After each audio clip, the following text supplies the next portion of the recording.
Vipi boss? Safi. Meze neza. Fresh. Je niko ntangura ntavyo warimenyereye. Abana bimenye. Umenyereye ngo bakuzi nivyo warumenyereye. Je nanzi ko tuko turatestinga. Je nuko ntangura bon ngendana n'ivyo mvuga ibindi byose umwanya n'umwanya wabikorega introduction si ngombwa tugire repetition canke turapure cyane. Of course aho bakeneye introduction bakeneye kumva ibiri ndani. Yeah. Je yo muye n'abantu babiri bakundana cyane umva ndyohewe nkaca numva ndabaryoherewe nkaca nkaba narondeye n'udukuru twabo twinshi utwonzi n'utwo muzi n'utwo mutazi twose natuza wafatishije miri umutego ndawugwamo boy mbona ibyo nashaka bintera gutuza baby niyera Ines. Okay. Uri mu rukundo? Je suis sûr. Yego ndi mu rukundo. Hano mu diaspora? Nuri kumwe no mu diaspora? Ariyo mu diaspora. Mu rukundo gusa pana no mu diaspora. Uri umuririmbyi ntakwiye gutinya cyane kandi ntakwiye kugira isoni nyinshi akwiye kugira udusoni dukiya sivyo none? Nanje mfite isoni.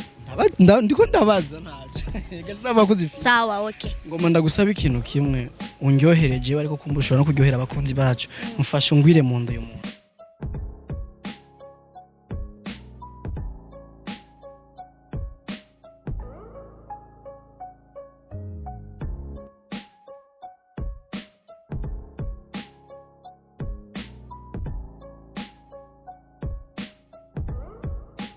Ines numwe mu bana batoya. Nivyo naje ndakuruta bien sûr. Ufite nimba ari 13 ans umva nanjye ndakuruta. Sivyo none. None ushaki. Talent yawe ni nini cyane kuburyo nanje aho ndi mura njugumira ndiko ndumva indirimbo yawe. Ndiko ndabumviriza kabiri ku munsi. T'imagine. Kabiri gusa just kabiri.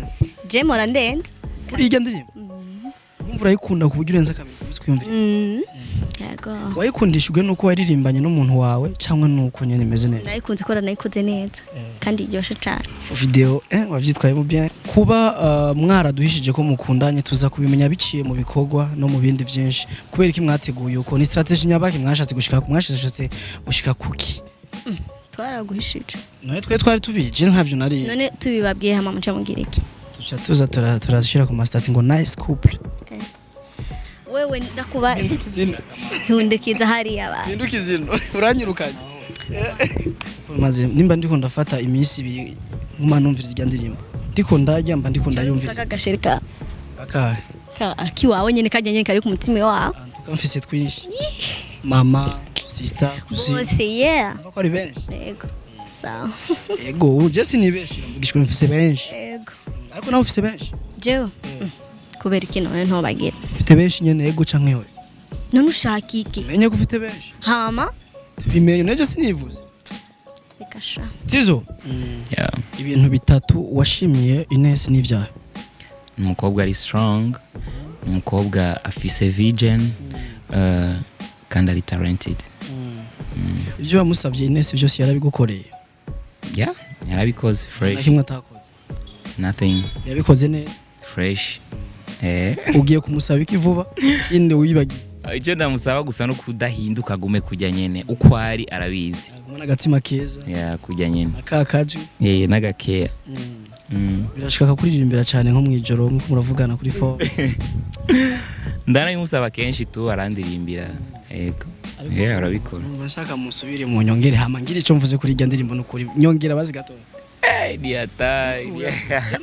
Nibeshere ine no kuri ndirimbo jewe sinzi cyangwa mwabanje kundaba jewe ivyo nzokunda bari byo muri lise ku mutima nyene kwakwiza handi nyene. Hari umuntu amara amazi imisi ankorera ibintu fresh. Oh. Safi umva twaravuye umutima. Kabisa. No gusinzomureka. Kweli. Ariko inspiration y'indirimbo yavuye. Inspiration y'indirimbo nivyo natagwenda kubwira donc uri kura yumviza indirimbo urumva ko iri un peu umengani true story ukuntu. So rero no vuga donc fisa ahantu yavuye isa hari impamvu nyene yatumye tuba inspiré. Ya nuko uretse ko gusa si ibintu nkunda nyene kwinjira mwo in deep. Ya ariko nyene fisa ahantu yavuye.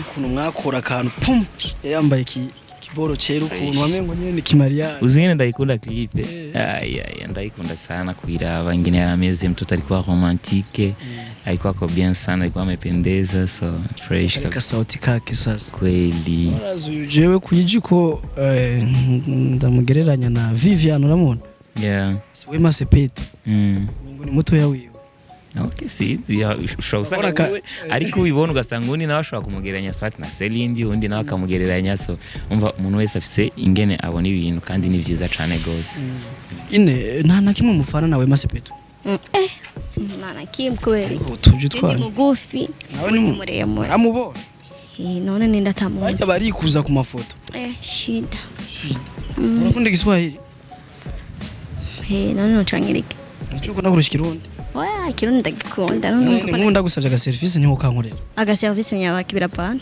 ndashaka gusubira undirimbira kajya karirimbo ryanyuma basi ndisa nimba ari ryanyuma cha duheza tuca duheza nta okay I need your love boy I need your love akabazo kanyuma cinda guseze ntumpishe ngize ukuri ufite imyaka ingana ikamwe tuca nigi sinshaka rero ufite imyaka myinshi ufite karangamuntu urisi kubera iki ntogera karangamuntu ayikwiza 18 ans noba nakora karaoke wowe ukora karaoke utafite karangamuntu biramba baje unanze ufite nka 13 ans ndacakurindiriye muvane hama akini sasa kwa kumalizia unda natara kwiza 18 si mnajifanya mnapendana Sima nataka umalize emission. Malizia achana tu. Haina shuru. Taachana umunsi umwe tubonye mariage yanyu. Urisiri ko abantu bazo bavyishimiye cyane nkuko uvyibaza. None se abantu bakoze mariage none ni gute none bakoze mariage boreka kubi rega d'abord na donc je nashobora kubona Ines ari mwiza umuntu akabona ari mubi so rero urumva umuntu wenyene twe mu bisanzwe twashima nyama tukagira iyo wedding kibazo kiri he tutezo gusupportinga iyo yabikozwe uravyipfuza kugira mariage nawe no hapana kugira mariage nawe hapana kutupendea mtoto kwa nyimbo tukisha umutupe kesho hapana tutaki none mariage ibaye iramutse ibaye mariage hari utovyishimira gukora mariage tuyishimiye ibaye nyene vyo bari fresh uravyipfuza ariko hapana ngo uravyifuza je nakwishuye ibaye itakuwa poa ariko urumva ivyo ni ibintu je numvise mariage yonyene camunga nkamanza nkiruka kubera sindayibona neza ni nk'ibintu biri mbara haracari ibintu vyinshi kwanza vyo gukora abandi ngo batunze umuduga baca biyumvira mariage kugira umukobwa wazo feeling life nziza reka aho bunyibukije nibuka umunsi umutipa afasha gukora ibintu vyo mu nzu nayiko ndarura amahera yashika nka 1,500,000 acambwira kushango je ngo noronka ngo 500 unoca ndongora so rero urumva umuntu wese natwenze ndimo sinumva 500,000 umuntu yocarongora so rero umuntu wese bivana na mindset yiwe kuko je nk'ubu ndashobora kuvuga ati for example nk'umuntu avuga ati mfise amahera make ari ugasanga amahera make mfise nitwa ko ari make ni 10,000 ariko wowe ugasanga wewe wita ko ari make ni 100,000 so rero abantu tuba turi kuri level zimwe nitwa dufise na mindset imwe umuntu wese biravana n'ingene abayeho